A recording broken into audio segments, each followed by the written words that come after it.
जोधपुर एक छोटा सा गांव था जहां के लोग अपने सीधेपन और भोलापन के लिए जाने जाते थे। लेकिन इस गांव की एक खास बात थी। यहाँ गांव हरियाली से भरा हुआ था। गांव के लोग बहुत खुशमिजाज थे। ये गांव में हमेशा चहल पहल रहती थी।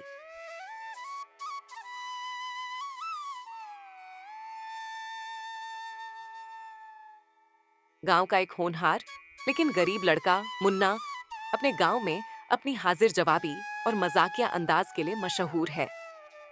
उसका पिता रमेश बाबू शहर के एक बड़े व्यापारी हैं, जिन्होंने उसे और उसकी मां को छोड़ दिया।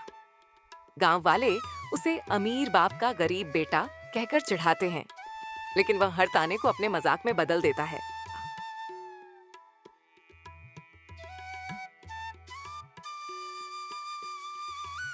अरे मुन्ना, तेरा बाप तो शहर में करोड़ों कमा रहा है और तू यहाँ नंगे पैर घूम रहा है।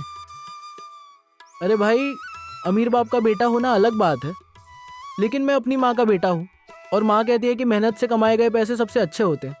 गांव वाले हंसते हैं, लेकिन मुन्ना की बातों में गहरी समझदारी छिपी होती है।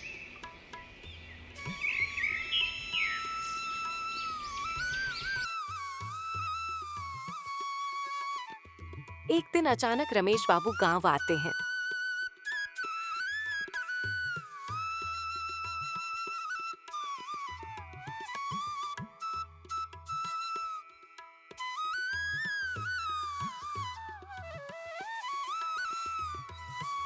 मुन्ना, मैं तुम्हें शहर ले जाना चाहता हूँ।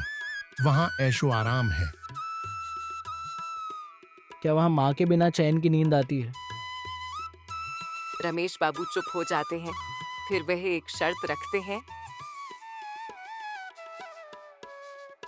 अगर तुम 1 महीने में 10,000 रुपए कमा सको तो मैं मान लूंगा कि तुम अमीर बनने के काबिल हो।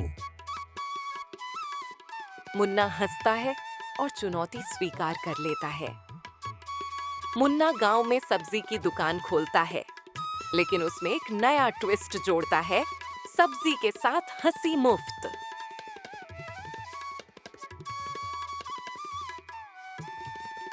मुन्ना, ये सब्जी बेचने के साथ हंसी फ्री देने का क्या चक्कर है?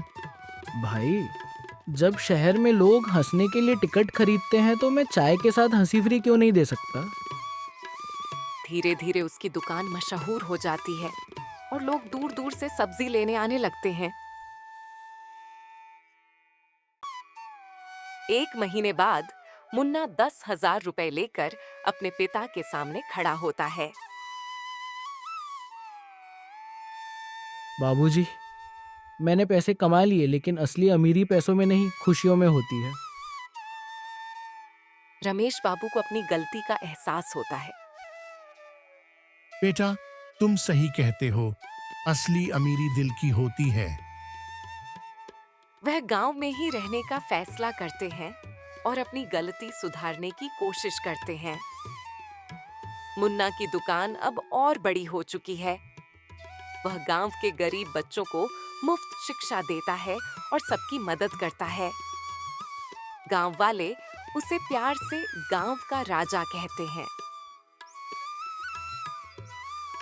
और इस तरह अमीर बाप का गरीब बेटा असल में सबसे अमीर इंसान बन जाता है, दिल से।